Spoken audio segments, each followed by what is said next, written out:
Ben, retrouvé à tous les gars de Chris dans ces nouvelles vidéos. C'est quelques jours qu'on ne se voyait plus, il n'y a plus de vidéos. Il y avait la pause par les équipes nationales. On fait le point. Le point, il nous apporte un peu des problèmes. Debray, il a une distraction à l'adducteur de la cuisse droite. Lautaro Martinez, il est rentré avec il a fait les examens d'échographie aujourd'hui, une distraction au raid fémoral aussi. Donc c'est à peu près le même principe des blessures. Il faut compter au moins 15 jours par joueur. Ça dépend si l'hématome qui va se développer dans les fibres musculaires des deux joueurs, c'est intramusculaire ou intermusculaire. Intramusculaire, c'est-à-dire qu'elle n'est pas profonde, elle est en surface, donc c'est plus facile pour la fibre musculaire de l'absorber, donc je dirais 10 à 15 jours. Si c'est intermusculaire, c'est-à-dire que c'est plus profond dans la fibre musculaire, l'hématome c'est plus difficile de le cicatriser et de l'absorber, donc les temps vont s'allonger. Disons que normalement, avec une distraction, c'est minimum 15 jours de repos.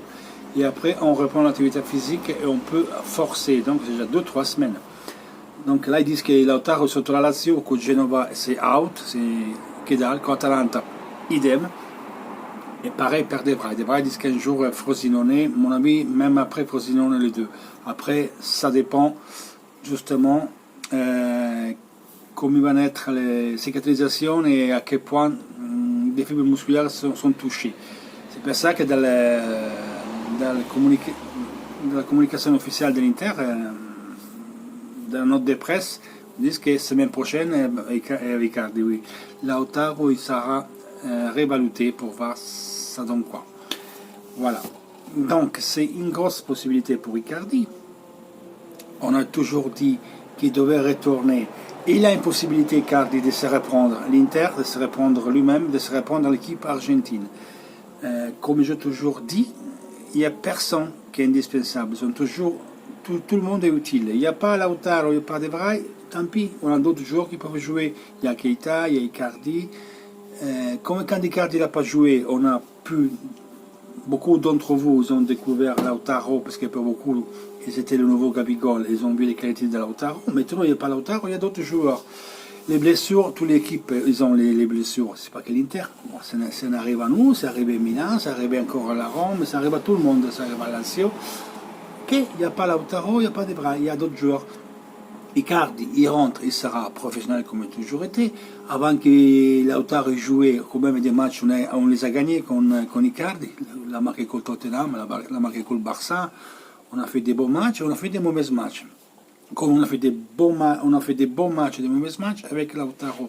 C'est l'intensité des jeux qu'on met, l'équipe qui doit être l'intensité. Donc, je ne suis pas désespéré.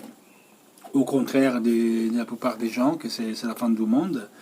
On respire, hein, je ne mourrai pas. Même si on perd dimanche, je respirerai. Mais il y a Icardi, même peut-être il fait 2 buts dimanche, lui, et voilà. Icardi, il va rentrer, il ne fera pas le gigolo, il ne fera pas le con, parce que ça joue une Coupe Amérique dans 3 mois, et il a envie de jouer d'un protagoniste. C'est quel joueur qui n'aimerait pas jouer une compétition aussi importante pour son équipe nationale, que c'est un championnat d'Europe ou la Coupe América, ou le championnat mondial de foot. Donc il va rentrer, il fait son boulot.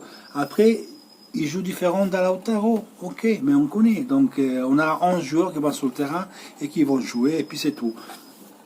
Donc voilà, les nouvelles des blessures, il ne faut pas se casser la tête.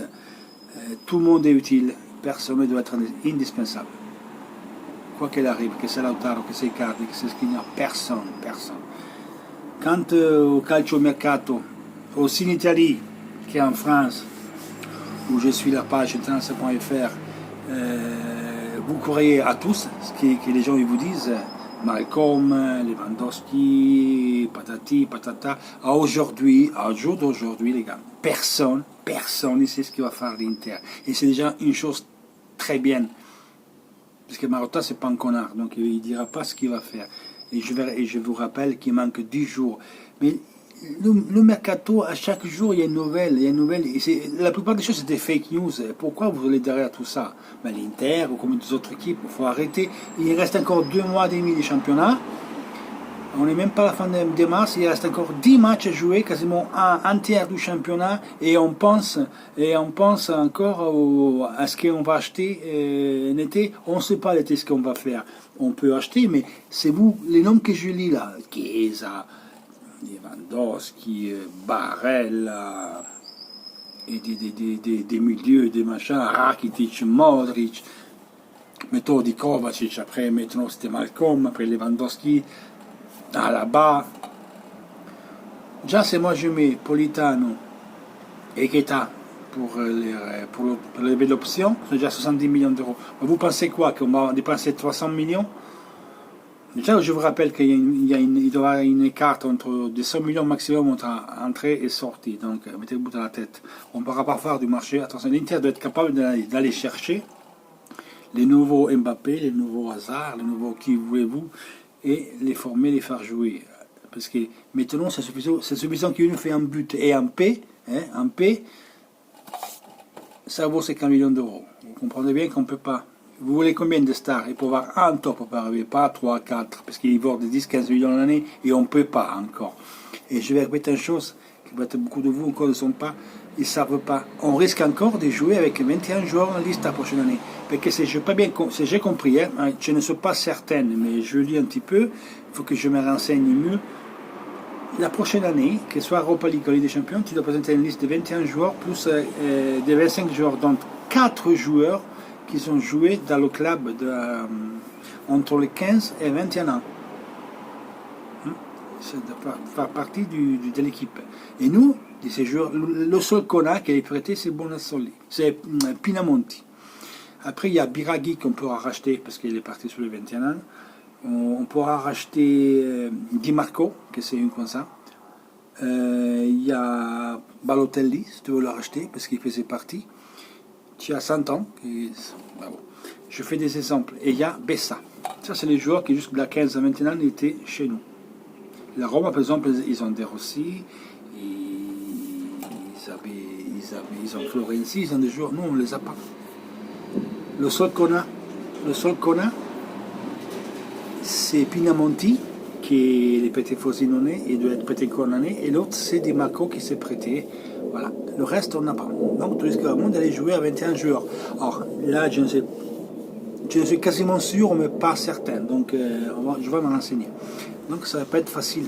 Et le mercato, sûr que la société, il va faire du mercato. Mais là, des fois, je lis, je vends Perisic, 60 millions. Je vends Icardi, 100 millions. Je vends Gagliardini, 30 millions. Je vais João Mario, 20 millions. Je vends celui-là, 15 millions, ça fait 250 millions et j'achète et pim, pim, poum. Mais ça ne marche pas comme ça. Ça, c'est football manager. Ça, allez le faire sous l'ordinateur, allez le faire sous la PlayStation de FIFA. Ça, c'est la réalité, c'est pas la même chose. C'est ça qu'il faut que vous compreniez. Donc arrêtez d'écouter tout et de vous faire les brolettes mentales. Je vois même sur le groupe WhatsApp, c'est toute la journée à parler de qui viennent, qui viennent pas, qui viennent pas. Les gars, on est au mois de mars, calme, soufflez un peu, calme. Il y a d'autres choses à faire. Allez chercher des chattes, allez fumer un pétard, buvez une bière, faites d'autres choses. On ne vive pas que du foot mercato, quoi. Faut vraiment, vous allez trop loin. Moi, je comprends pas. Je comprends les mecs qui donnent ces nouvelles faux. Parce qu'ils font vivre. C'est tout un truc de business là aussi. Et tous les Mongoliens, ils vont derrière écouter ça. C'est ça que c'est dingue. Maintenant, on pense à l'Inter. Il y a 10 matchs. C'est ça que ça compte. Le reste, on verra bien. Quant à San Siro, on va pas, je sais pas. Si on refait San Siro pendant 2-3 ans, on doit déménager soit à Torino, soit à Vérone pour les matchs, parce qu'il n'y a pas d'autre stade. Si on fait un stade, on dit qu'on fait le stade où il y a maintenant le parking. Et c'est un problème. Et la seule chose que je sais, qu'il a été formé un comité à Milan, du centre droite, de la mairie, et qui compte récolter 15 000 signatures pour faire un référendum des villes pour empêcher de détruire San Siro. Voilà la seule chose certaine que je vous dire. Quant aux blessures, je l'ai expliqué. Quant au mercato, oui les gars, mais aujourd'hui c'est vraiment compliqué. il y a beaucoup de choses que vous ne savez pas. Ça ne marche pas, je vends ça, je prends ça, je prends... Il y a beaucoup de choses derrière. Il y a des plus-values à faire, il y a des trucs à tenir compte. On peut pas encore aller acheter une top, deux, mais je ne peux pas des top à la Mbappé. Ça, tu ne peux pas te le prendre. Tu peux prendre une à la Rakitic, des joueurs comme ça. Mais voilà, on n'a pas les moyens encore de donner 10 à 15 millions l'année par un joueur. Là, un mec qui dit que Rabiot vient à l'Inter. C'est Rabiot veut 10 millions de la signature et 10 millions des contrats. En plus, pendant la brodique aux États mon équipe, on n'a déjà pas assez des couillons, on se les met autour de la tête. Non, anche non. Donc, il faut y réfléchir, les gars. Pensez à d'autres choses. La vie est belle. On se voit dimanche, c'est toujours Inter. Ciao.